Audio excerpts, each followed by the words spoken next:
indaba yokuthi don't act holiness phambi kaNkulunkulu zifundise ukuvela phambi kaNkulunkulu unjengoba unjalo. Vela phambi kaNkulunkulu njengoba uyenza mawuyogeza uphumula benqunu ube honest phambi kweNkosi. Kunezinto engamelanga uyi-act phambi kaNkulunkulu ngoba uNkulunkulu uyakwazi. Now sithi ake siqhubeka nale topic sithinta nezinto eziningi le yoku-acta phambi kukaNkulunkulu ngoba si-acta ey'ndaweni ezahlukahlukene. Sinabazalwana aba-acta emthandazweni, sinabazalwana aba-acta emnikelweni, sinabazalwana aba-acta othandweni, sinabazalwana aba-acta kuma-fasting, sinabazalwana aba-acta ekwenzeni, ukukhonzeni, ukukhonza kwabo, ukuzenzisa. So nayo leyo i-acting phambi kwamehlo kaNkulunkulu ngoba what we are doing sikhanda iy'keshe phambi kweNkosi. Kanti uNkulunkulu ufuna abantu abayothi mabayenza noma ikuphi abakwenzayo bakwenza ngokuphelele phambi kaNkulunkulu. Kunabantu abaphithizelayo uma ungabanakile ungazoca abantu benza khona kanti abayenzi khona abayenza okwabo. So now that's why sithi kunezinto ongayi-acta, kunezinto ongazenza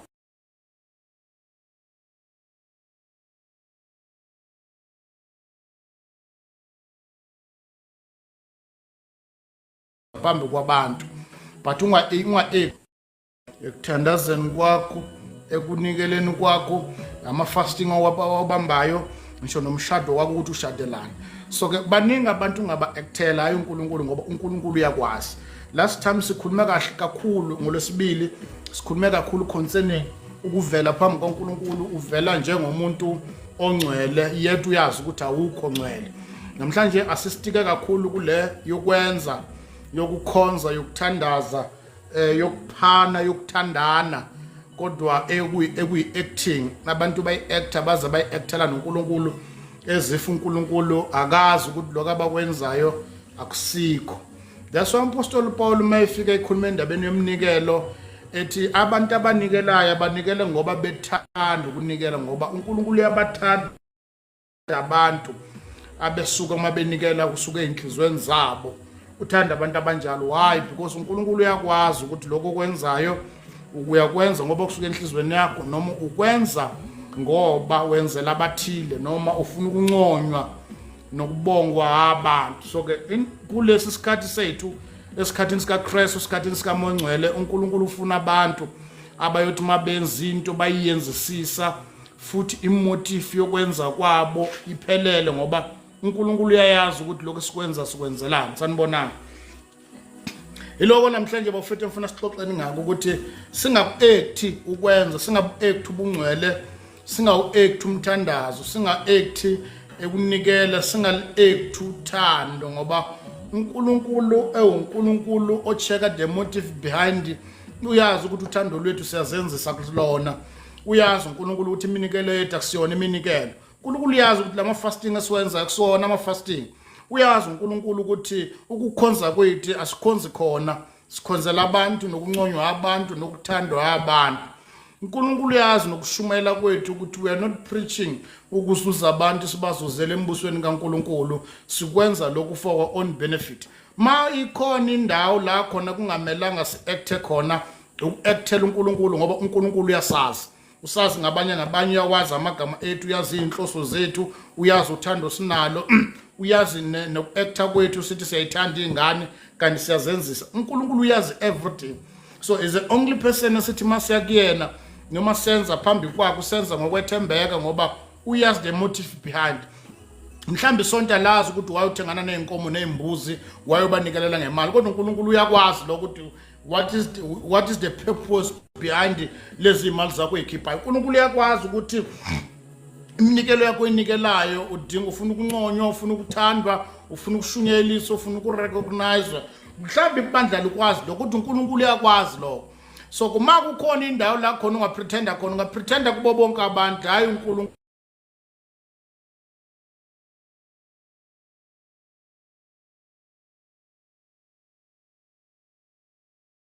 Ngoba uNkulunkulu uyakwazi wena ukuthi zonke bathola imishado abanye bakwenzela lokho ukuze barecognize banikezwe izitulo. So singakholisana masisodwa kodwa sikwazi ukukhohlisana phambi kwaNkulunkulu because uNkulunkulu uyayazi motive yokwenza kwethu. uyayazi iminikelo yethu uNkulunkulu ukuthi wayiphuma, uyazi uNkulunkulu imithandazo yethu, imithandazo emide nehlelekile ukuthi siyithandazela ini. So that's why namhlanje ebusuku si-encourage everyone in this platform ukuthi let us not act mase sifike kuNkulunkulu ngoba uyasazi uSimakade, usazi ngabanye ukwazi ukubehave kwethu, ukwazi ukuhlala nokusukuma kwethu, uyazi nokugqoka kwethu, uyakwazi ukuthi le ngubo uyigqokile awuyigqoka ngoba uyithanda, uyiqokela abantu, ufuna ukunconywa yibona, ufuna ukuthandwa yibona. That's why njalo mawuvela ukuthi abantu bazothini, uNkulunkulu uyakwazi wena, ukwazi phezulu kwanendlela ozazi ngayo wena, ukwazi ukundlula lokho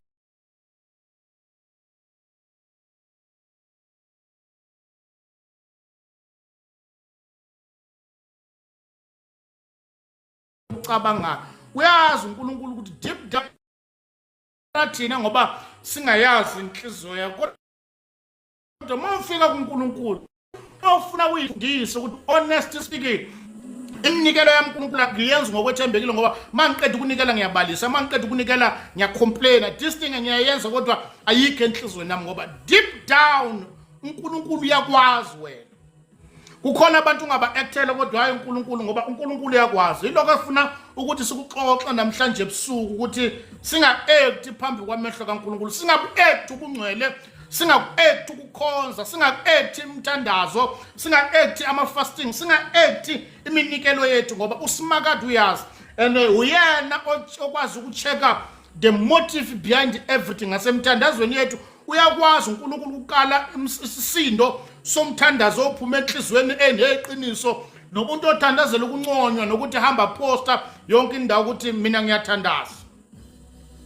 Into oqala mhlawumbe ufuna sikhuluma ngayo yilabo abazalwana aba-actor emthandazweni noma emnikelweni, because sinama-actors even when it comes to ama-offering.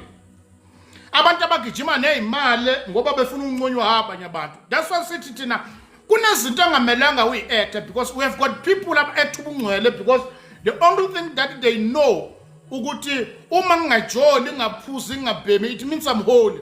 Kanti umnikelo wakho wodwa uyakwazi ukuxabanisa noNkulunkulu ngoba kunabantu obukisa ngabo ngoba uyabanikelela, kunabantu kumele bagidela wena bangabi ne-freedom ngoba banikele. Na uJesu ku-chapter 6 incwadi kaMateyu concerning indaba yomnikelo wa-emphasize ukuthi ekunikeleni kwakho uma wenikela isandla sakho sokhohlo masingaboni okwenziwa ngosokunene. It means la emnikelweni asibadingi abantu abadinga ukushutwa nabadinga ukunconywa, badinga ukubongwa ngoba umnikelo uyimfihlo uwodwa. Abantu abakwenzayo lokho abakwenze with this understanding ukuthi we must not have people who will act when kufika isikhathi sokunikela, kanti abanikeli benze lokuvele encwadini nokungcwatshwa kodwa what they are doing akusuke enhlizweni zabo.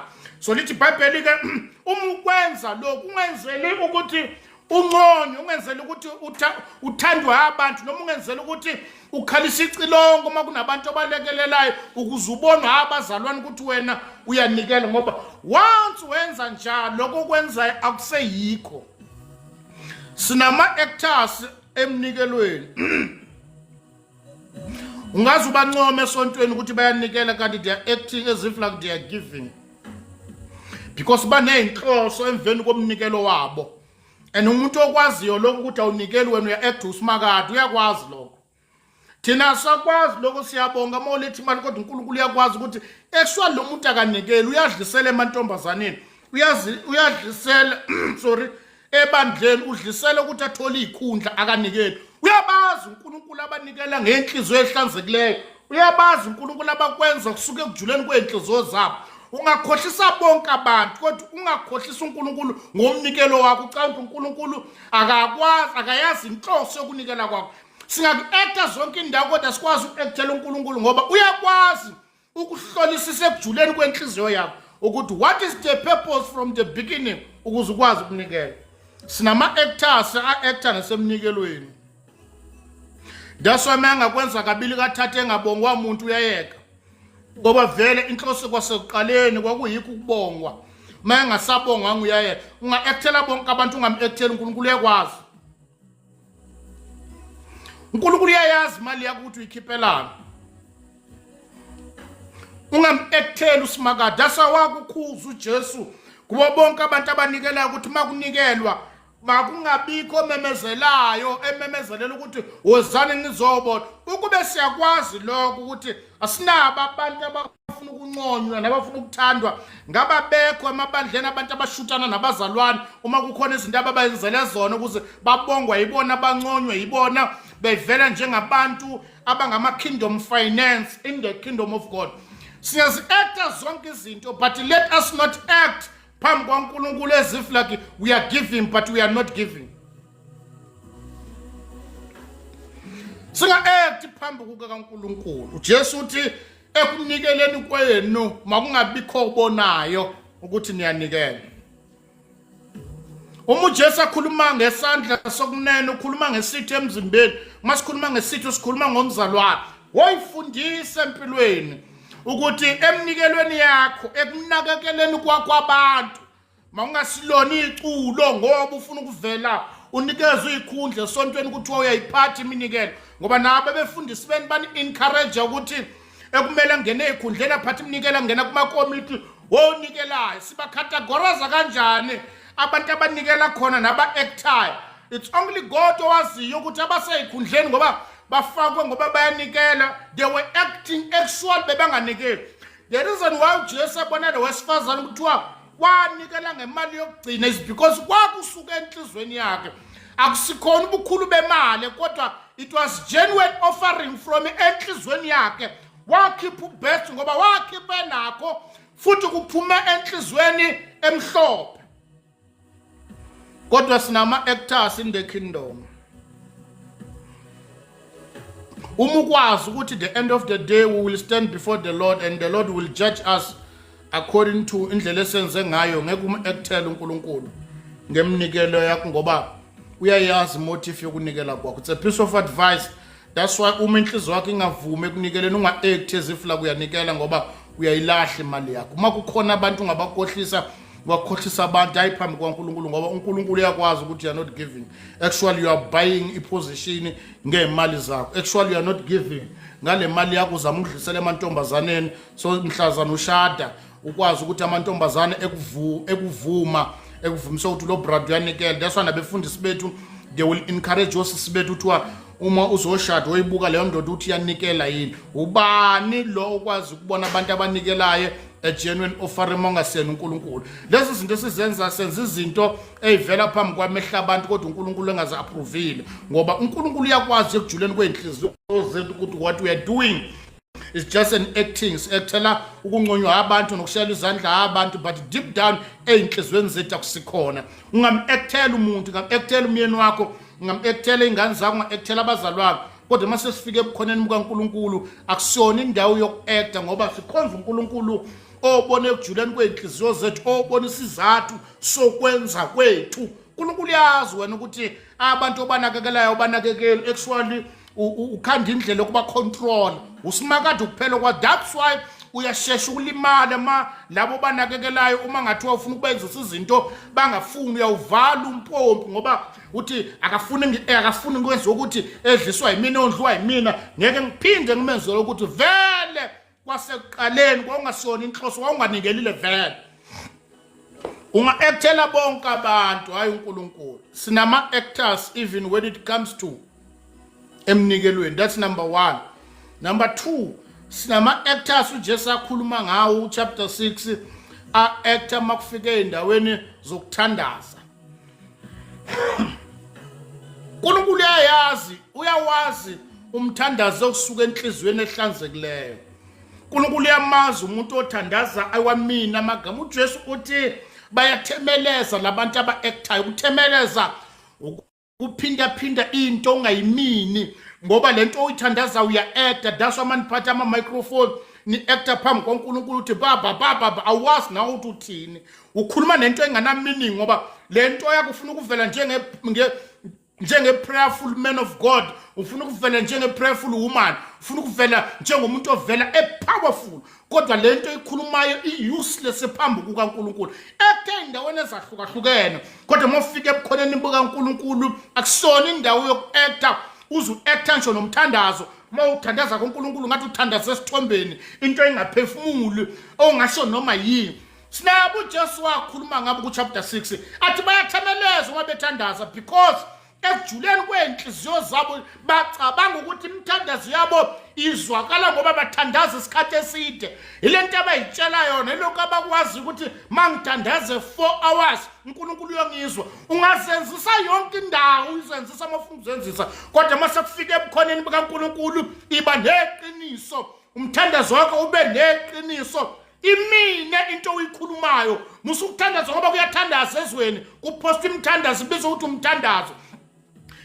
Umthandazo it's a communication phakathi kwami noNkulunkulu akusona into engayiposta ngoba kwakuxoxwa phakathi kwami. Amthandazo wami ngikwazi ukuphosta bese nomunye umuntu awu-apply ukuthi it was a communication phakathi nami noNkulunkulu bese kufika umunye umuntu apply umthandazo wami ethi nami I'm going to use this kind of prayer because le nto kwakuyeyami i-communicate noNkulunkulu. So that's why I cannot post i-prayer because it's a communication phakathi kwami noNkulunkulu. Kodwa ngoba vele singabazenzisi imithandazo iyapostwa, imithandazo iyabhalwa, imithandazo iyapracticewa, imithandazo umuntu uthandaza ngendlela athi alandelele samagama. Unga-acta yonke indawo kodwa unga-acti phambi kukaNkulunkulu ngoba uyakwazi uSimakade ukuthi lamagama ozowaqondisa lawo okhuluma amagama esiGriki. Father, we come before you. Father, we stand in your place. Father, lento yakuyithandaza inganamini engekho enhlizweni eyiphuma endebeni zomlomo ubhekapha insimi ukubanga umsindo uthi you are praying. Lokhu uyokwenza sikuncoma ethi uyathandaza lo muntu kodwa phambi kaNkulunkulu njengegogogo elibanga umsindo unga-act phambi kukaNkulunkulu. That's why akumelanga ufaka ama-hour uthi I will pray for 1 hour. It means lento yenza i-useless. Ukala kanjani isikhathi sokuthandaza ngoba mangiyemthandazweni ngazi uyothandaza isikhathi singakanani ngingasho igama elilodwa kodwa liphuma ekujuleni kwenhliziyo yami uNkulunkulu engifakazela ukuthi ngempela ngipray. Ngingasho amagama amathathu ekusuka ekujuleni kwenhliziyo yami kufakaza uNkulunkulu ukuthi ngempela uyayimina lento ayikhuluma. Ngingathandaza 1 hour ngithemeleza ngibanga umsindo nginconywa ukuthi uyathandaza lo muntu kodwa phambi kaNkulunkulu ngikhuluma udodi wodwa ayikho nento yodwa eyine-meaning. Singa-acta izindawo zo-acta, singa-acta endaweni ezahlukahlukene kodwa masifike phambi kukaNkulunkulu owazi ekujuleni kwenhliziyo zethu, owazi ukucabanga kwethu, ohlolisisa ne-motive behind everything. It's not a place yoku-acta. Be honest, be yourself. We have got ama-actors even emthandazweni. Last time sikhulume ngabantu aba-acta ubungcwele. Namhlanje sikhuluma ngabantu aba-act imithandazo. Sikhuluma ngabantu aba-act ukunikela, aba-act even makufika emthandazweni. That's why ubezwa mabaqeda ukuyi-acta lento ababhala nezincwadi. But I remember when I was in the mountain, the Lord was with me. Bese uzosixoxela ngomthandazo wakhe ilukuzana wethiwa yini ngesingisi uNkulunkulu oneligama likhohlwa ukuvakashelwa uSimakade noma ithuba lokwendelwa inkosi ifike empilweni yakhe izomvakashela imtakule empilweni yakhe bese kubhala kube umthandazi enconyo kuthiwa this man has spent 40 days in the mountain wabambana nezingilosi. Ayikho into enjalo. Asikaze sababona abapostoli ngoba bebe understand umthandazo ukuthi umthandazo uyimfihlo. Impilo yami noNkulunkulu la khona mangisemthandazweni uNkulunkulu edila nami elungisa mina cultivate everything useless empilweni yami. So akusona into engihamba ngiyoyiphosa ngoba sikhuluma izinto ezinhle akushiwo ukuthi mhlawumbe semthandazweni uNkulunkulu wasusa u1 no2 no3 u4 no5. Umthandazo akusona into yokupostwa, umthandazo akusona into yokubhustwa, umthandazo akusona into engihamba ibhalwayo bese kunconywa haba uyathandaza lo muntu akusona umthandazo. Mayikhona indawo kumele u-act, hamba uyo-act aba-TV, hamba uyo-actela ingane zakho nomyeni wakho nonkosikazi wakho, hamba uyo-actela abangani bakho. Kodwa mawufike phambi kwenkosi uSimakade uyasazi uNkulunkulu, uyakwazi ukuzenzisa kwethu, uyalazi iqiniso lethu, uyakwazi uNkulunkulu. Ungasimoshi isikhathi sakho uzobhabhabhabhabhabha phambi kwakho ngoba uyakwazi ukuthi imsindo wodwa lo owenzayo akukho enhlizweni yakho. Be yourself mase kufika emthandazweni. It's a piece of advice. Noma ungathandaza 2 minutes kodwa lo 2 minutes awube nesisindo ewuphuma enhlizweni neyiqiniso. Kunabazalwana that they can spend 5 hours emthandazweni engashongo lutho ngokwahluleka kwakhe. esoloko echaza amabhombe stick weights ekhuluma amagama esiGreek nesiHebheru engamtshelanga uNkulunkulu ukuthi baba nginenkinga nami. Ngoba into yokuqala uma sebukhoneni bukaNkulunkulu kuyobikela ubaba ngokwahluleka kwethu. Ukutshela uNkulunkulu ukuthi ngiyakuthanda kodwa kunezinto baba ezingihlulayo ezongenza ngelilanga noma wathi uyangibusisa noma wathi uyangisebenzisa noma wathi uyangishumelisa noma wathi uyangiculisa kodwa ngeke ngikubona ngelinye ilanga ngoba wathi wena ezwini lakho abaphila njengami ngeke bafike kuwe. So above everything emveni kokushumela nokunikela nokucula na everything ngifuna ukuba khona la ukhona khona wena. So takula mina ke Nkosi lekelela mina ngihlukana no1 no2 no3 u4 no5 owehlula mina so that one day I will be able ukuba khona la ukhona khona wena. Kunabantu abafika emthandazweni la khona kumele babe neqiniso but Father use me, I avail myself to be a tool. Father use me, take me to places abafuna ukusetshenziswa simakade kwangabi nandaba ekuphileni impilo engcwele abafuna nje ukuduma at Father I'm available to go all around and preach the gospel angabi nandaba ukuthi ngehlulwa uziphi iba neqiniso phambi kaNkulunkulu. Masingaba nabazalwana abanjalo siyoba nabazalwana abaphila iqiniso. Number 1 sikhuluma ngabazalwana abazenzisayo emnikelweni. Number 2 sikhuluma ngabazalwana abazenzisayo emthandazweni. Ufuna ukutshela iqiniso mina kwabazi ngempela ukuthi akukho ukuzenzisa emthandazweni. We don't have minimum and maximum time of prayer. Akaze kwabhalwe eBhayibhelini lelo 1 hour minimum lo imfundiso zabantu abazenzisa. We don't have minimum and maximum time of prayer. Jesu athi ngeke nilinde nami hour ehora libe lodwa wayengasho ukuthi minimum time of prayer is 1 hour. uJesu echaza ukuthi ekukhuphukeni kwabo baye entabeni nabapostoli baba yena ukuyothandaza kodwa behluleka nokuthandaza i-hour. Mawungatshela abantu mawungatshela ingane zakho ukuthi salani nipheke ukudla bese ubuya singenzeni ukuthi bese uthi einganeni zakho awusenehlule nokupheka ishebo bese bathi kwehluleka mawehlulekile kungenani upheka ishebo. Ilento ezaba ukuchazwa ilezi imfundiso zamadimoni kuthiwa minimum time of prayer is 1 hour.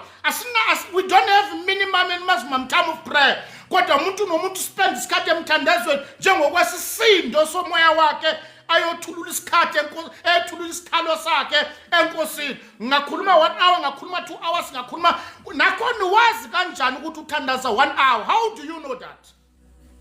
Ngoba sinabazenzisi aba-actayo basetha ama-alarm emabe emthandazweni. Usetha maye khona phinda asetha mebuya athi sengithandaze 1 hour. uNkulunkulu uyakwazi ukuthi into yakho ufuna ukuprove ama-point wenza sure ukuthi ufuna ukuzwa ufuna ukulithandaza i-hour kuze ubuya uyincoma ukuthi at least I'm praying 1 hour. Ayikho into enjalo.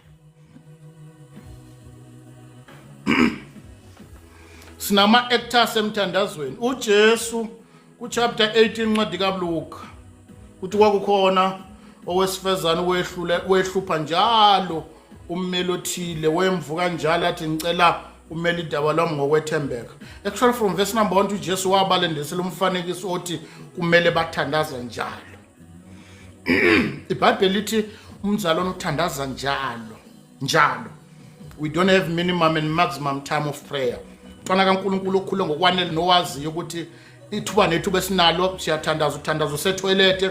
Abashadile bathandaza basenkonzweni enkamereni nonkosikazi wakhe nomyeni wakhe ithandaza la kule nkonzo yenzekala noma uthi iziphi ingane ezalwa la usathana angafaka imimoya yobutabane angafaka umoya wama-lesbian angafaka umoya wamadlozi phakathi kwalezi ingane ngoba umthandazo uyinkonzo ngokwayo. It's a pillar uyiphila yomntwana kaNkulunkulu echiyama kuyona eyazi ukuthi everything that we do sisekele phezu komthandazo. So asinaso isikhathi la khona sihleliwe kuthiwa ngithandaza noma ikuphi ngihleli eTexini ngiyathandaza ngithandaza noma ngise-toilet ngibonga uNkulunkulu ngama-organ efunctionayo emzimbeni wami.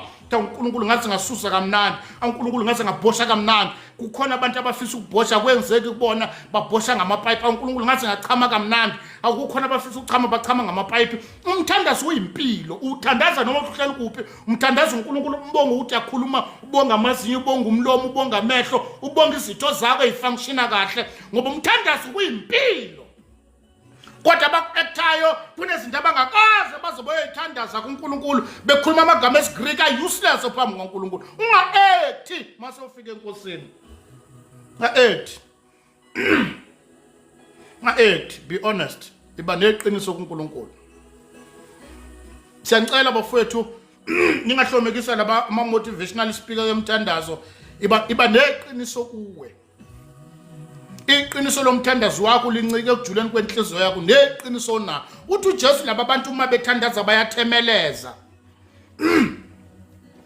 It's a piece of advice namhlanje ukuthi iyeke lento yakuthi uma usemthandazweni uthandaza ugcina ungazi ukuthi uzothini rikhathala baba ma uNkulunkulu ewubaba kithi ma uNkulunkulu akhe semtreata njengomuntu njengobaba. Let me put in that way. Uma umtreata njengomuntu uNkulunkulu wethu awukwazi ukuya kuyena njengoba nawe uma uya kubaba wakho uyocela something awukwazi ukuthi baba bengicela amateki ngicela icathulo uma soqeda lapho uthi uma songasazi uzothini uthi ungazi ukuthi uthini bese ubuye uthi awukwazi ukusho njalo. Uma ungazi ukuthi uthini uyathula. Mthathe kanjalo uNkulunkulu wakho uthi uma uya kuyena uyobika udaba lwakho fika kuye ukhuluma iqiniso baba ngize kuwe nangu mina uyangazi uyazi ukwahluleka kwami uyazi ukuthakathaka bafuthi siyangicela nasemthandazweni unga-act u-actela ingane thandaza ubanga umsindo ngoba uthandazela umyeni wakho ukuthi ayawazi ukuthi uyathandaza ubezwe uma bebhala athi uma ungibona lama content akhandwa la ko TikTok uthi uma ungibona nginje kodwa ebusuku ngiactor ngisounda kanje bese kufaka lo mthandazo lengathi amabullet rikakaka but tell me how's your gun sound in prayer rikakaka kuba ngathi umthandazo uNkulunkulu akasona isithombe uNkulunkulu akasona isithutha uNkulunkulu akasona isiphukuphuku la khona edidwa amagama amakhulu esiGreek kodwa aphume enhlizweni ezingcolile nezibolile unga-act phambi kukaNkulunkulu noma ngathiwa uyahlekwa kodwa uNkulunkulu uyayazi into esuke ekujuleni kwenhliziyo neyiphuma eqinisweni uma uthandaza ube neqiniso kuye. uNkulunkulu uyamazi umuntu oya kuye ngenhliziyo yonke yakhe ephelele. Mzuzu ektisa uthi uJohane umpostoli I think 1 John chapter 5 verse number is it 14 or 15 uthi lesi sibindi esinaso ukuthi noma yini esicela ngokwentando yakhe uyasizwa. Musukuthandaza emthandazo emnandi ethandazwa abantu engana meaning phambi kwaNkulunkulu. Ngiyangicela it's a piece of advice for everyone. Thandaze kakhulu kodwa into oyithandazela ayikho. Hamba kuNkulunkulu uyoxoxa naye njengobaba wakho. Uma ufuna ukuhlala kuyena ube honest, ungayithandaza into ongayizwa, ungayiphinda into eyodwa. uNkulunkulu akasona isithixo, uyakuzwa into oyikhulumela. Lithi iBhayibheli uNkulunkulu akakuzwa ngoba upepereze kakhulu. Umthandazo it's a sign yokukhombisa ukuthi urelaye kuye. Ingane mayiza kwena izocela amateki, hayi ngoba ngeke uyithengele vele uzoyithengela amateki, kodwa kuzokucela ukuthi a sign ukuthi le ngane irelaye kimi ithembe mina. Iyangethemba ukuthi mangenza ukuthi ngizokwenza noma ngicela vela bozomenzela ngoba ingane yakho. So ke ungami ngokuthi uma ufuka upepereza ubanga umsindo kwenzeke ngoba wena uthandazeke. Uthi uJesu lokhu bakwenza becabanga ukuthi bezwakala emthandazweni wabo bephendula ngoba bepepereze. Bafethu we need a genuine Christian that they will pray a genuine prayer. Ngoba uNkulunkulu uyayazi inhliziyo. Ngicela ukulekelela ebusuku ukuze ungabe umzalwane oactayo oactor nendaweni enga-act iba neqiniso kuwe kuNkulunkulu. Uma ufika kumtshela iqiniso uthi ngesehluleki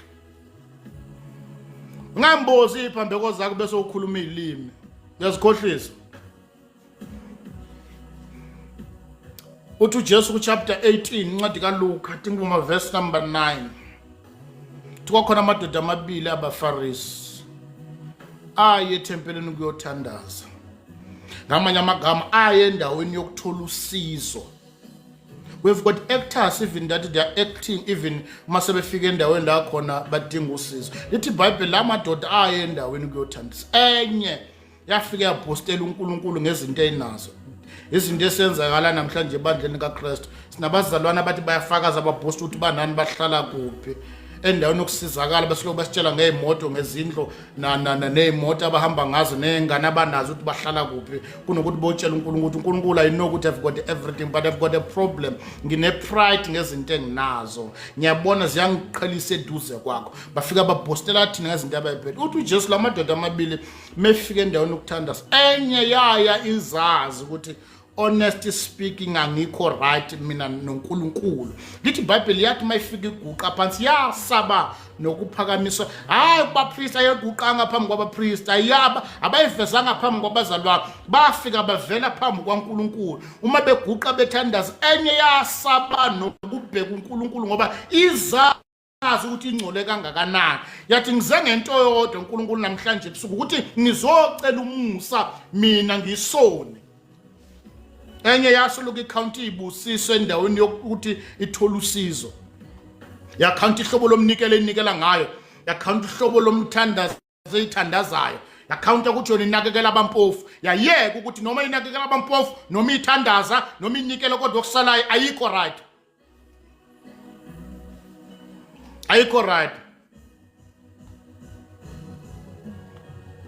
uNkulunkulu akasenzele umusa ey'nsukwini zokuphila kwethu siba nabazalwane abagenuine bazalwane abathi ma baye emthandazweni bafika babe neqiniso kubona. That's why sinabazalwane all over South Africa, all over the world, but asinayo impact. Singene ezibhedlela sithandaza imthandazo engasukumisi abagulayo, engaphilisa abantu abaphethwe yiflu, engaphilisa ngisho namagundane agijima emzini wakho. Umthandazo wakho awanamandla ukuyisusa, umthandazo wakho awanamandla ukumelana nemoya, because umthandazo edi yokuzenzisa into yokuetha ayinayo impact, ayinamandla. That's why nemthandazo ethi namadimoni masiwakhuza amadimoni siyawa interviewa ngoba lento esikhulumayo ayisuke ekujuleni kweqiniso, into esi-actayo ukuthi masiqeda ukukhipha la madimoni. So kosala kwaziwa ukuthi ngo-1950 ngakhipha i-developship ngo-1970. So that's why sinezwi noma sinomthandazo enganamandla, anamandla. iBhayibheli ivangeli likaNkulunkulu ma lifihlakele kwababhubhayo, kodwa kithi lingamandla kaNkulunkulu. Ufakazi bami ukuthi umthandazo wakho awunamandla, umthandazo wakho useless. Sihamba siyothandazela abagula siphinda sibashebe njalo.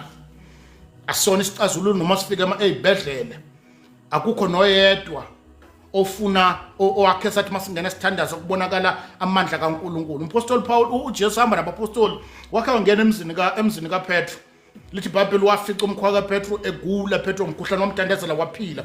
Bafowethu ukhiye wasemthandazweni awuncike ey'nsuku uyifastile nento oyinikelayo, kodwa uncike eqinisweni ukuthi lo muntu okhulumayo ukhuluma into eyazi ukuthi uNkulunkulu uyakwazi ukuthi engikhulumayo ngikhuluma ngoba ngethembe yena. Thina sinemthandazo eminingi emkhulu ephuma eyibhalwe ngesiGreek nesiHebheru kodwa useless, enganamandla okuphilisa noma uphethwe umkhuhlane, enganamandla okukhuza ngisho namadimoni, enganamandla okunqobela nezipho ezikulwela ngoba imthandazo yethu ethwa akusiloni iqiniso, into esizenzela abantu.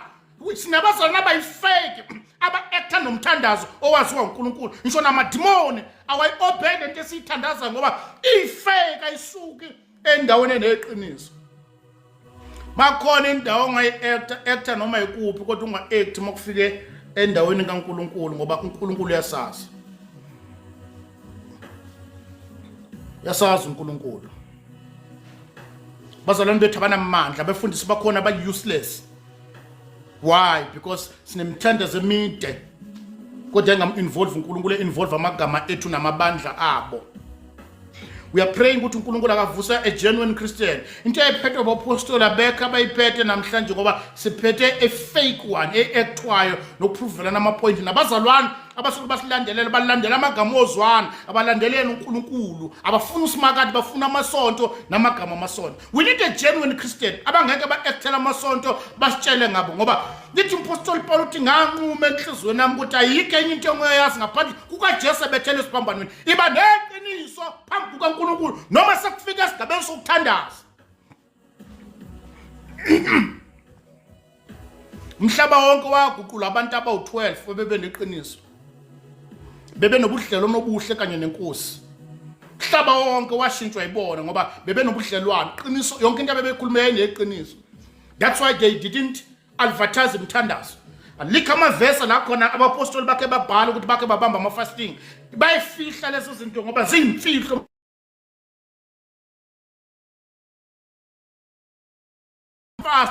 Umpostoli Paul uke wahlala e-Arabia, it's a desert. Wahlala khona wathandaza emveni ukuthi aye eDamascus, wahla uthola lokho mase kufunda emlandweni abakaze babhala ngazo because kunezinto abebezazi ukuthi as-advertise nge-communication phakathi kwami nenkosi. kodwa sinabazalwana aba-acta lezi zinto. Wonke umuntu okhulayo nozalwayo umuze pepera zaphetha mama kathi let us pray, let us pray. Into yoku-acta emasontweni kodwa enganamandla, ayina impact, ayishintshi umuntu, ayilekelele, ayimshintshi kwayena lo othandazayo because iphume endaweni engcolile, iphume endaweni enganaqiniso. Unga-acta yonke indawo kuthiwa kuya-acta kodwa unga-acti phambi kwaNkulunkulu. Wayifundisa ukuba neqiniso uma sekufika enkosini.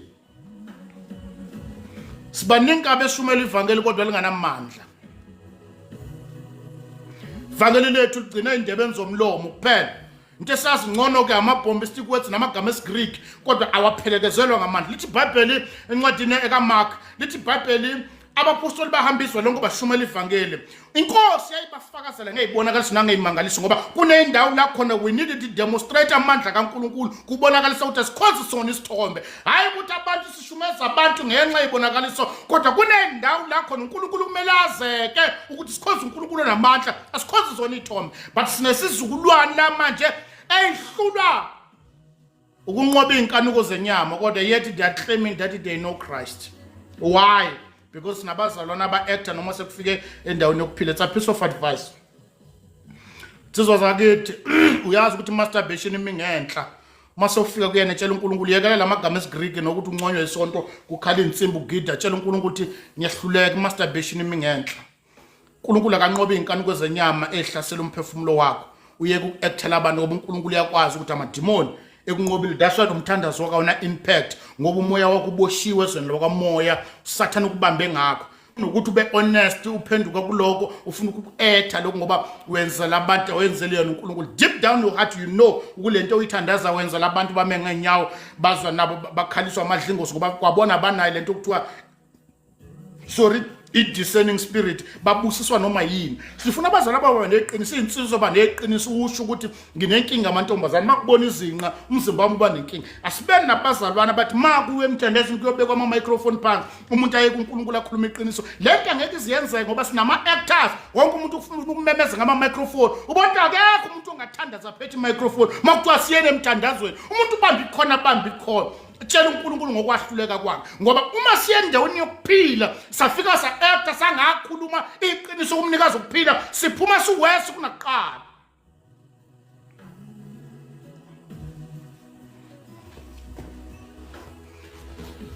Sikhuluma namhlanje ngabantu aba-acta emnikelweni.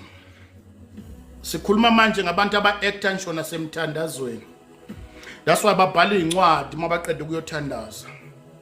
Kufundwe bayasitshela.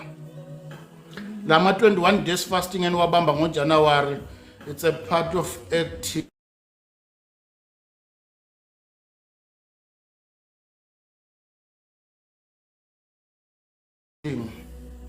So that ibandla lazeke ukuthi nibamba ama-21 fasting nidla nokwenzela ukunconywa obhululu benu kodwa uNkulunkulu yazi ukuthi abantu ngoba nifuna ukudla nidumile kodwa yazi ukuthi enye emidlalo eniyenzayo la kulama sinagogo enu uNkulunkulu ninda ejenweni udinga abazalwana bobe besithandazela singaze ngeke ususitshela futhi kwathini ukuthi uyasithandazela ngoba kwawona lento ukuthi kunabantu abathandazelayo kuyinkonzo lokho kukodwa thina siloku sivuthile sishumayela kanti kunabantu abangama-backup ethu abangaziwa ngelinye ilanga makuthola umqhele ezulwini ukuthi kahle wena hayi ngoba wakuyiwena khona abantu abebesemveni kwakho bese ube-backup ngomthandazo abangeke basincikisele bangeke basitshela ukuthi ngiyakuthandazela njalo ngoba ukuthi uyangithandazela kumele ngikwaziwa yimina kumele kwaziwa wena ngoba usuke wazi ukuthi this is a genuine gospel and we are praying ukuthi leli vangeli lingaduki uNkulunkulu siyacela ulimboze kube liqhubeka kanjalo akusumsebenzi wamtshela mina isinqumo sakho kuyisifiso sakho futhi ukuthi uNkulunkulu sicela ukusifihlela lento hayi ngoba kumele kunconywe wena bafowethu we need a genuine Christian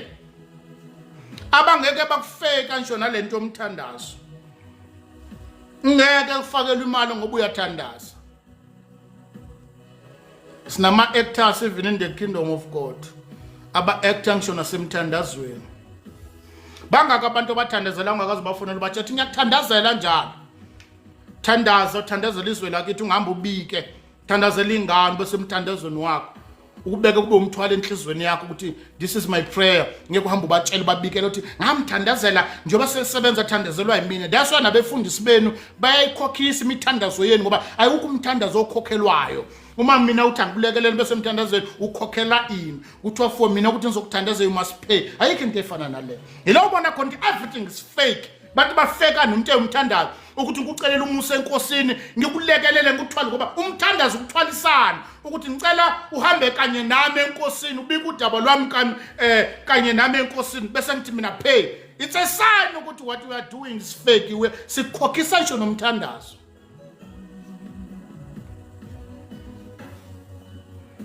Bese bechaza ke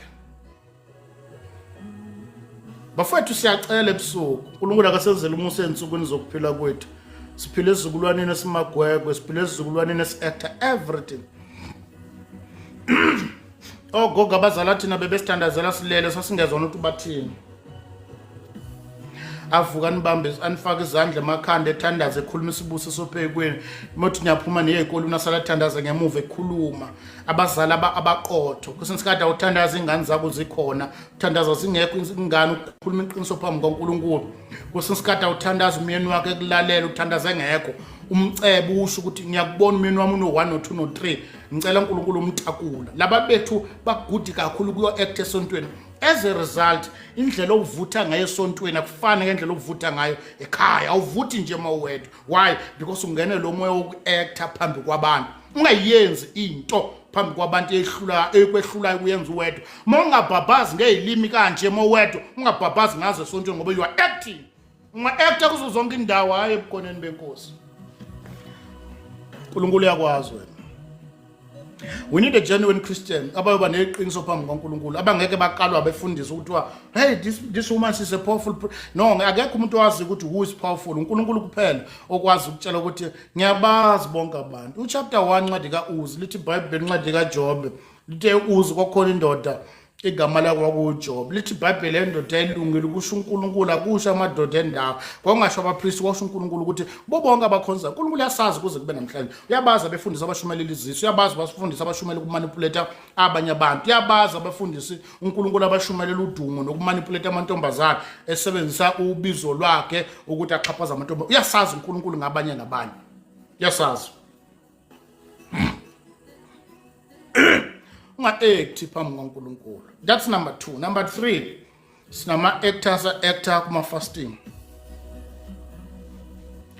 lama-fasting eniwafastayo ama-acting that's why nithi kukhona uDaniel fasting into zamadimoni imfundiso zamadimoni ayikho into kuthiwa uDaniel fasting azikho inhlobonhlobo zokufasta ifasting eBhayibhelini yodwa because when we are actor lento yokufasta nizani ikhanda ngama-category ayikho ifasting eBhayibhelini enegaba ezahlukahlukene ifasting eBhayibhelini yodwa. Number 2 eBhayibhelini akukazo kwafastela omumnandi kuthiwa uyenza njengenjwayelo kuthiwa vele ngivamisa ukwenza kanjalo ayikho into enjalo kancane bafowethu.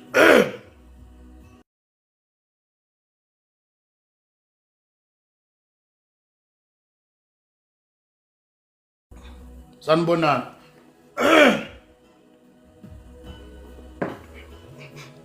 azikho inhlobonhlobo zefasting eBhayibhelini lezo zinto ezikhandwa befundisi benamhlanje kuthiwa kuno Daniel fasting angazi iBhayibheli lihlalakezela mhla zingaki ukuze kwenziwa lento ama-acting ama-fasting abanye bathi bafasta ukusuka ngobani ngo5 ekuseni baphuma ngo12 emini abanye bafasta half day abanye bafasta ngama-vegetable abanye bafasta zonke lezi inhlobo zey'nganekwane ngoba into efuna ukwenziwa uSathane ufuna sibe nabantu abangama-actors abayenza ngathi benza khona kodwa ungasikho so that at the end of the day siyolahlwa ngoba asenzanga khona sayenza umfana kalo ngiqala ukuyizwa lento ama-acting ema-21 days fasting ngangibabaza into abazalwane bastrong laba kanti lutho nidla amazambane nobhontshisi niphuzana no-orange juice kuthiwa basemthandazweni.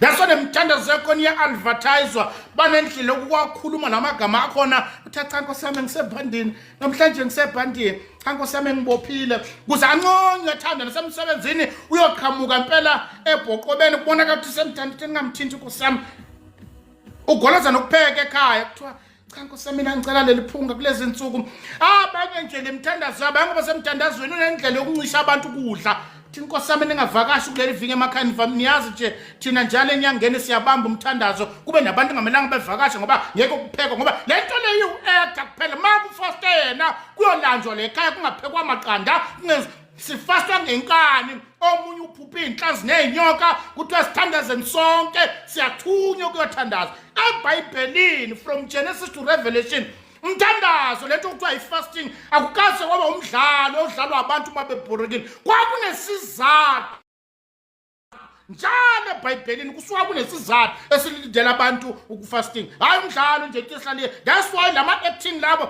baningi abantu aba-actor baya kuma-fasting babuya nama-ulcer babuya nezifo abanye baya ey'ntabeni bathi beyofasta babuya namadimoni obufebe babuya amadimoni nezangoma ngoba it's just part of it. You can't discuss uchapter 4 ncwadi kaMateyu akodwa bafowethu uchapter 4 ncwadi kaMateyu uJesu ayofast lithi iBhayibheli umoya kaNkulunkulu wamholela ehlanu uJesu akayelanga waholwa uNkulunkulu kuyakhona wafika wafasta waqeda wathi eqeda nje ukufasta sathana wela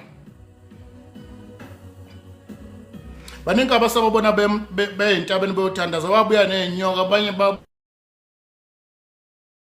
buya namadimoni ngoba lapha ey'ntabeni kunamadimoni akhona uhamba uyowasukela kanti imotive biyani ngoba into ezokuprotect ukuhlaselwa imimoya imotive akusibona labo firefire baphuma ekungcoleni ngoba lento eyingozi kakhulu ukuthi awu-imagine lento nizama ukuyichaza uzoyi-understand kusuka umfana oyijolelayo uyi-masturbation ophila nge-masturbation ophila ngama-pornography athi ngizazoma kanca kwasona isitende sakhe lo mpompo ovuzayo empilweni yakhe akakawuvali okuma kahle noNkulunkulu ngoba kwakhona lezi zinto esizenzayo ezingcoliza ama-masturbation ama-pornography zivula iy'ntuba yokufaka imimoya ey'mpilweni zethu uthi ungakayilungisi leyo nkinga yakho sowukhiphukele ey'ntabeni uyothandaza kodwa kwawena impilo yakho ayimile kahle uyosukela amadimoni ey'ntabeni awubiyelekile ngoba vele awumile kahle nenkosi uzongizwa lento engishoyo ma ubuya khona uvele ukhanuke kakhulu umasturbate ka-5 ngosuku konke yayingakenzeki lento ngey'ntabeni wawuyogcotshwa ukuthi uphile kuma-masturbation ngoba uyahamba uyosukela amadimoni ungamile kahle noNkulunkulu.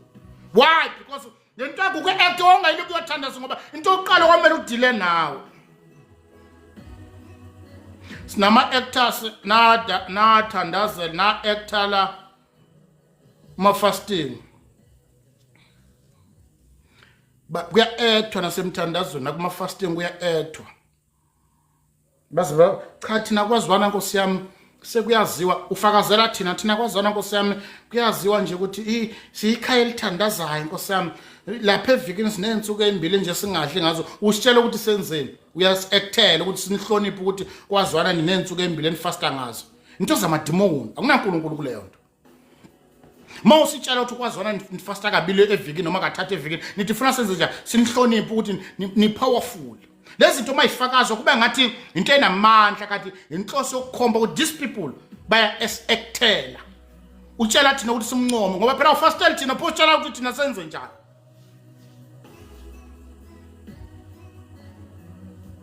Ma usichazela le ndawo thina singenaphi kule ndawo ya 3 days fasting wena nomndeni wakho nomyeni wakho uthi senze njani.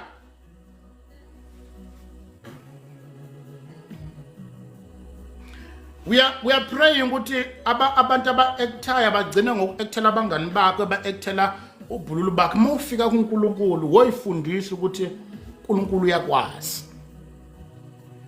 Bafethu ngiyangicela uNkulunkulu uyakwazi uNkulunkulu.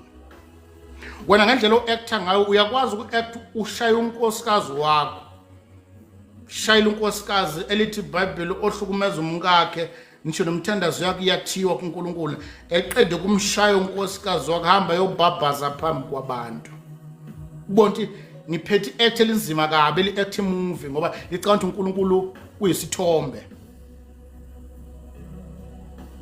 Abanankinga laba ehlukumeza unkosikazi wakhe emkhalisa unkosikazi wakhe eqede yoma epulpit ebhabhaza ngelimi umkakhe ekhala inyembezi athi laza la actor nali khona esengathi uNkulunkulu isithomba akakwazi lokukwenzayo.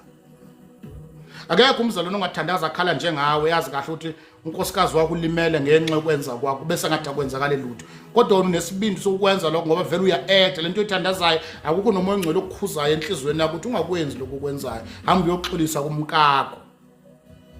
Sinama-actors anganandaba that's why noma amakhosikazi noma eshumayela nkosikazi vela abhekisa ikhanda phansi ingane ibheke phansi ubaba waze wa-eta phambi kwabantu abangamazi bamazi ukuthi ubani ngoba into eyasifika sishaye ukuthi le nto yoku-eta siyigcina ngaphambi kwabantu saqhubeka naye saphinda sazoyenza naphambi kukaNkulunkulu ethe ey'ndaweni ezahlukahlukene naye ebukhoneni benkosi nomama abahlukumeza amadoda abo kabuhlungu kabi ngofuna sintshela nani nishadile le nto yakho leyo ukuthi ushadile sokutshela namhlanje yabona wena mawunkosikazi womuntu iBhayibheli lithi once washada umzimba wakho kusewona wakho cela ukutshela le nto ukuze mawusha ngelinye lakho usho ukwazi once wangena emshadweni umzimba wakho kusewona wakho umzimba wakho womyeni wakho umyeni wakho umzimba wakhe owakho yini adawuthi ngizama ukukulekelela ekuthenini le nto yakho ukuthi umyeni wakhe kufuna ukulala nawe njengonkosikazi wakhe uthi I'm not feeling good unamamutsa akho nje ugoloza uyele kuyisono phambi kukaNkulunkulu ngoba uma ekushadile une-access phezu komzimba wakho kusho iBhayibheli nani mani yemthandazweni cela ukukusiza mina lithi iBhayibheli kwakhona lokhu yemthandazweni mawuthi yemthandazweni bese utshela indoda yakho angeke ungithinta kuleli viki inkosi yami ngoba ngiyoba semthandazweni akwenziwa kanjalo cela ukukusiza mina le ndaba ukuthi ufuna ukuyivutha futhi cha babake ngicela ukukazisa inkosi yami kuleli viki ngicela links mathintana ungangithi iBhayibheli lithi makufika kube kumele kube sivumelwano phakathi kwenu nobabili shothi ngamagama akubo udaba lihlalelwa phansi babake bengifisa ukube semthandazweni uzoba right mbaba ukuthi ungangithinti kuleli viki kube sivumela ungangitsheli umele ungicele ngoba kumele kuba na-agreement noma khuleka mama wakwami ungabe semthandazweni uyikhulekela nje isivumelwano sakho ungangishayeli umthetho unkosikazi wami ukuthi angeke ungithinta kuleli viki ngifuna ukuyothandaza mina ngifuna nje abantu abahlala ecansini njalo osilokhu uyangithinta njalo awukwazi ukwenza njalo uma ngathiwa ngempela walitshelwa iqiniso lokuthi once washada umzimba wakho u-onwa yindoda yakho kodwa sinabazali aba-ektayo bafika babhabhaza elimini indoda yakho iqisa liyakhala ngemuva idinga unkosi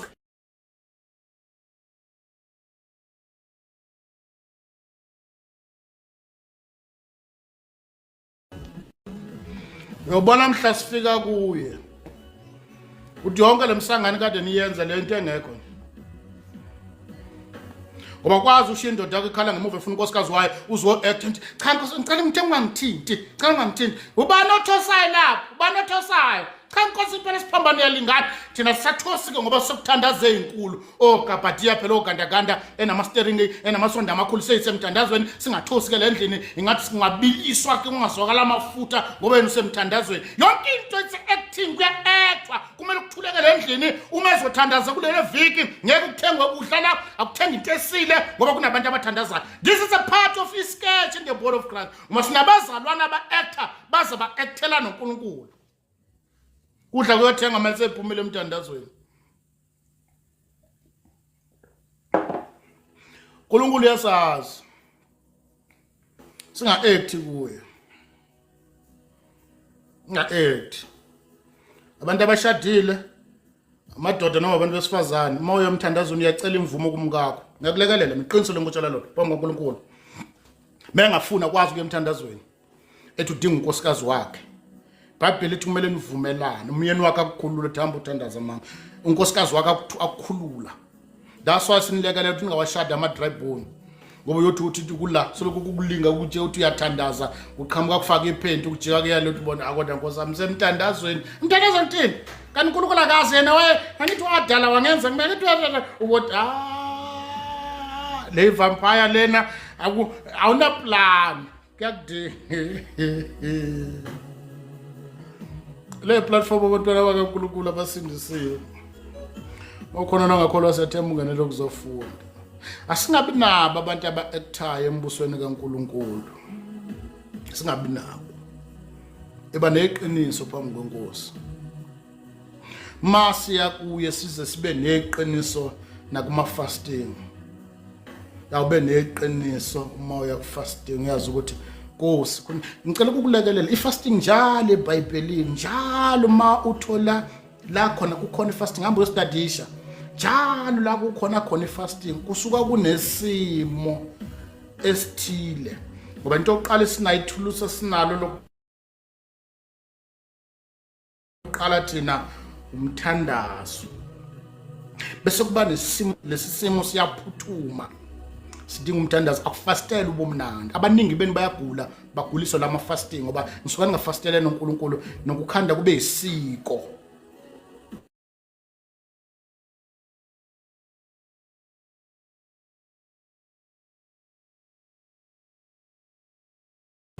lokuthi wena without a reason fasting njalo makuvela ifasting kusuka kunesimo esithile ungafasteli ubumnandi akusona isiko kufathi kuthiwa ekuyenziwa nje njalo thina sathi akuyenziwa njalo abaningi beni babuya lapho begula ngoba lento siyenzela kube umthetho wale ekhaya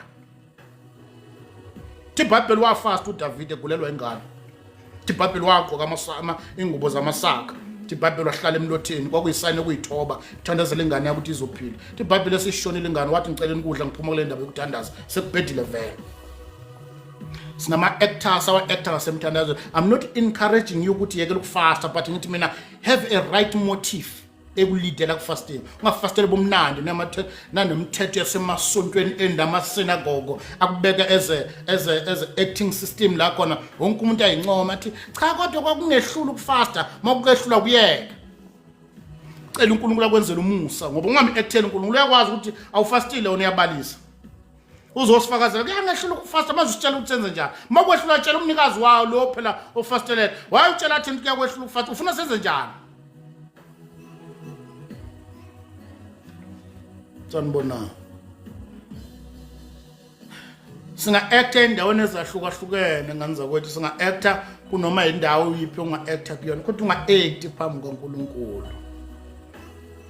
izinto ezokwehlulayo womtshela uSimakade baba kuyangehlula ukuthi ngizokhuluma iqiniso the last one not the ningi izinto esingakhuluma ngazo one of the things esi-actayo uthando we are acting uthando le ngifuna sifunde ivesi elilodwa la ningi amavesi esiwakhothele but this one ngifuna sifunde sinabazalwana aba-actayo uthando kodwa abangalenzi ngoba uthando lisesenzweni uma uJohn 3:16 ngoba uNkulunkulu walithanda izwe kangaka number 1 it was love number 2 uma sebonile ukuthi uyasithanda uNkulunkulu wabona abantu abathandayo banesidingo lithi iBhayibheli wa provide ngoJesu waba isolution esidingweni sabantu abathandayo lithi iBhayibheli wayenza ukuthi uJesu ezemhlabeni ozoba umnikelo ukuthi laba abantu abathandayo bangafi kanti yena unayo isolution yabantu abathanda number 1 it was love number 2 uhlangabezana nesidingo sabantu abathandayo uthando thina siyali acta liseyindebeni zomlomo kunabantu esithi siyabathanda we don't care about them ukuthi bakuphi balale kuphi basurvive kanjani we don't care kodwa indebeni zomlomo asibathandi sibathanda ukufa we are acting as if like siyabathanda kodwa isenzo sethu siphikisela kwesikwenzayo 1 John chapter 3 verse number 18 singa 8 phambi kukaNkulunkulu uyasazi uSimakade yasazi uNkulunkulu yasazi ubaba 1 John chapter 3 verse number 18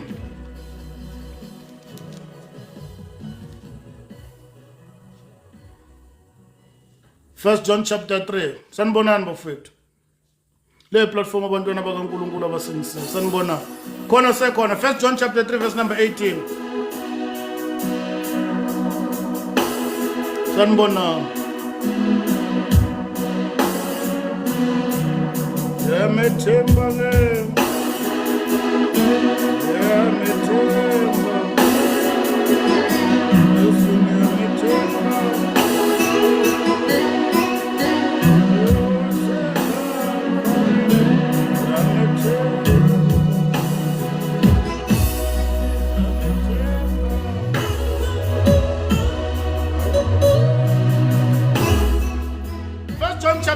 verse number 18 1 John chapter 3 verse number 18 u18 uthi bantwanyana masingathandi ngezwi nangolimi kodwa ngezenzo nangeqiniso hayi bafethu amphinde verse number 18 Bantwanyana masingathandi ngezwi nangolimi. Siya-acta kuze kube namhlanje kunabantu esiklema ukuthi siyabathanda. Ngekho umuntu ongalamba uma umthanda wena, unawo amandla okumsuthisa. Ngekho umuntu ongaswela uma uthi uyamthanda wena, unayo indlela okumenza engasweli. Kunengane ezihamba ngeenyawo kodwa uma usho ukuthi ingane zikasisi ngiyikhonzile, ngiyayithanda. Ngiyamthanda umama kodwa uma wakho lothi umthanda ngezwi, amazwi okhulumayo, nakhona uthando lwakho luseyindebeni zomlomo. Na uthi umpostoli uJohn lana abantwana masingathandi ngezwi nangolimi kodwa ngezenzo nangeqiniso. La kukhona uthando, akube neaction. Uma umuntu umthanda, uma umuntu esilisa ethanda intombazana, uthatha a step, uthatha action towards lo muntu amthandayo, emtshela ukuthi ngiyakuthanda. Uma evumile bese ethatha isinyathelo sokumenza unkosikazi, akugcini kube seyindebeni zomlomo. That's why sisibethe emjolweni uma bafuna ukuthi obhuti bethi action speak louder than words, bazama ukuchaza ukuthi sothi ngisazobhubhudla imali yakho ngoba uyangithanda. Kanganza kwethu bantu bayalamba balala ngaphandle beswele kunengane engafundi kodwa sithi siyabathanda. Masingathandi ngezwi kuphela nangomlomo, kungahlala endebeni zomlomo wethu kuphela kodwa akube ngezenzo nangeqiniso. Kunengane etshekelwe iqathulo, kunengane engakwazi ukuya ezikolweni, kunengane kumele ziyoregister kunomama, ngane yami ngiyakuthanda, ngane yami ngiyakuthanda, ngane yami ngiyakuthanda. Unamanga akakuthanda. Wongeke uhlupheka kangaka siswami kunawo mama omkhonzana sokuthi ngiyakuthanda ngane yami, ngiyakuthanda. Akakwazi nokuthi uhlala phi, akakwazi nokuthi udlane, akakwazi ukuthi survive kanjani empilweni kodwa ngiyakuthanda ngane unamanga akakuthanda. Namanga akuthanda. Masingathandi ngomlomo. Uthanda likhe endabeni zomlomo, umemeza umlomo ngiyakuthanda. Singa-act uthando. Ngiyaku-act. La kukhona uthando, ukhona iqiniso. Chapter 1 verse number 17 incwadi kaJohane ithi iBhayibheli, umthetho wavela ngoMose kodwa umusa neqiniso kwavela ngoJesu. Othandweni kunesenzo. Wangeke uNkulunkulu athi uyasithanda kodwa esibone isibhubhe engasho ngenzi lutho. Kamba manga ukhohlisa bonke abantu. uNkulunkulu uyakwazi ukuthi amthanda. That's why iBhayibheli abathanda uNkulunkulu omthanda ngenhliziyo yakho yonke, amandla akho onke, ingqondo yakho, sothi ngamanye amagama everything momthanda kuphelele kuye. Kodwa othando sinalo namhlanje liseyindebeni zomlomo, senzo sikude kakhulu kunathi. Bantu belamba soloku sithi siyabathanda, siyabancikisela othandweni lwethu. Bayacela bayaphaphatha kodwa kunento esishoyo ngiyathanda ngane zikasisi. Kuyengane zikasisi wakho ziyahlupheka kodwa khona umamncane wazathi ngiyayithanda. Akazi nokuthi zidlaphi, akazi nokuthi zilalaphi, akazi nokuthi ifunda kanjani. Ngiyathanda niyazi namanga.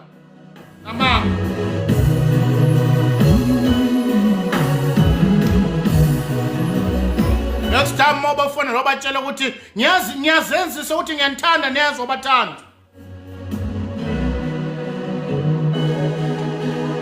Singama-actors in the body of Christ, si-actor noma senkulunkulu ekhona. Sinobhuti abahlala emakhaya abangasebenzi, abafowabo nodadewabo abasebenza kahle, njalo uma bemfonela bhuti ngiyakuthanda, unamanga umthanda ubhuti wakho. Nje behleli ekhaya engasebenzi ngabe sewamenzela iplan, ngabe sewamenzela license, ngoba ngabe sewamthengela noma i-tax shop, wamthengela ama-snacks ayenza i-tax shop. Awumthandi namanga ngoba wangeke ujabule ukuthi ubhuti wahlale ephaphatha kuwena, wena ube yinkosi phezu kwakhe bese umtshela ukuthi uyamthanda.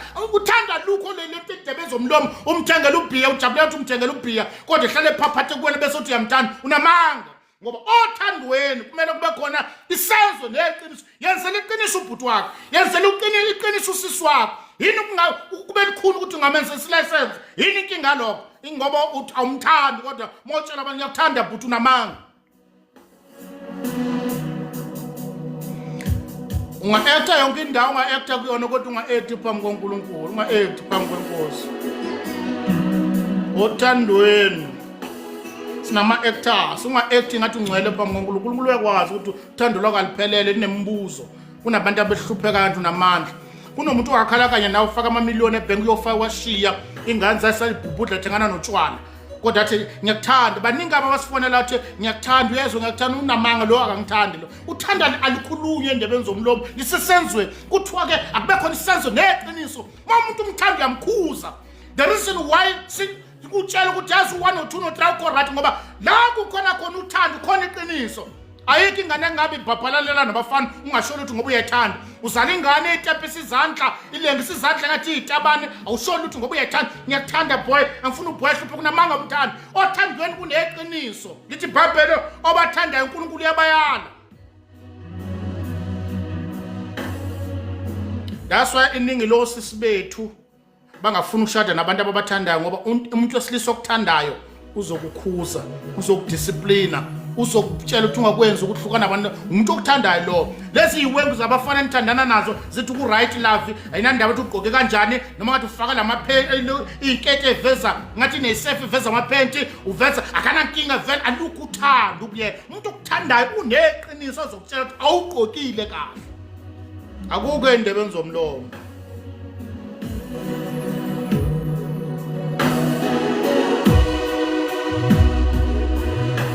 Singa-act masifike phambi kaNkulunkulu, singa-act.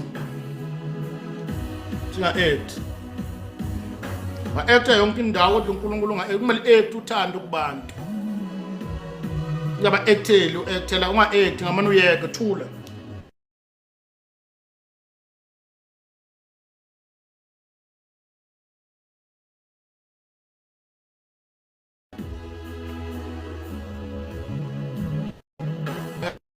The same treatment oyenze enganeni zakho ezothi ziyadla ziyalala zenzana emanga befundise nje bathi ngiyathanda ingane zami ukamba manga. Kunengane sevasithi kumanje idonsa nzima azazi ihlanganise ini nebandla lonke alazi ukuthi le ngane ihlala kuphi kodwa mabememezela ngithanda ingane zethu niyiphathe kahle banamanga bayosho mhlawumbe qeda ukusebenza ukuthi ingane zale ekhaya. Actor endaweni eningi kodwa mase ufika endaweni yokukhonza endaweni kaSimakade unga-act iba neqiniso. Labo bathanda ukwenzela iqiniso ukuthi ngiyathanda. I'm doing this because I love you.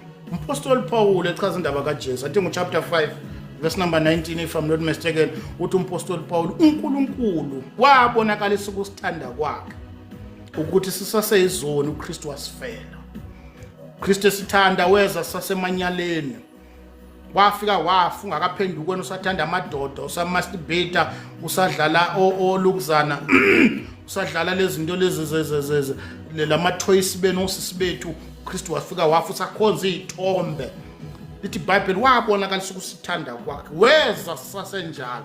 Uma umuntu umthanda umlandelela noma ebhemana notshwala ephuza ebhemana nogwaye ephuza ngoba uyamthanda ufuna impilo yakhe iphenduka.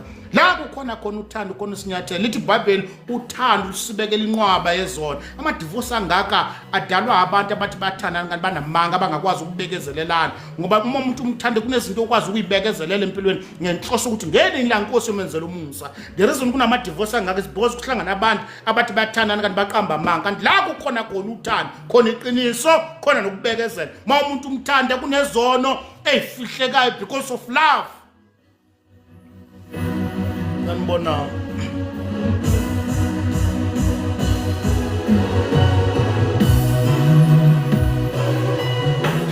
Bafethu singazenzisa phambi kaNkulunkulu. Singazenza yonke indawo ephambi kweNkosi. uNkulunkulu uyasazi sonke nje basila. Uyazazi inhloso. Mhlamba sikhuluma into yokugcina mhlamba bese siyavala. Mangabikho competition embusweni kaNkulunkulu ngoba uyazi ukuthi konke sikwenza siya compete.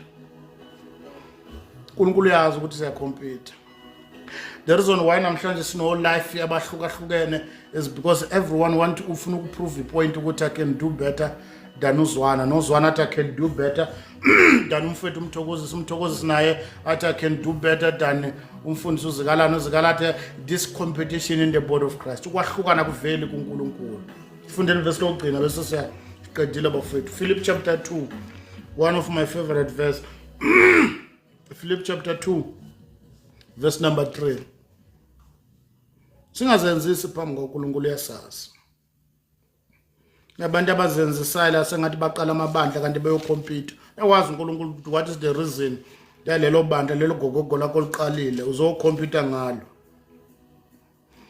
chapter 2, Philip chapter 2 verse number 3. Yamethemba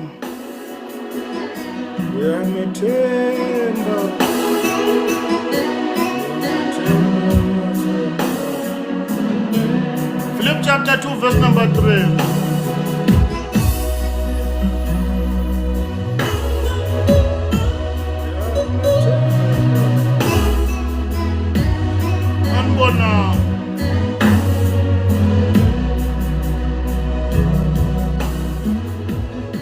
Philip chapter 2 verse number 3. Apostle Paul ukhuluma nebandla laseFilipi. 2 verse number 3.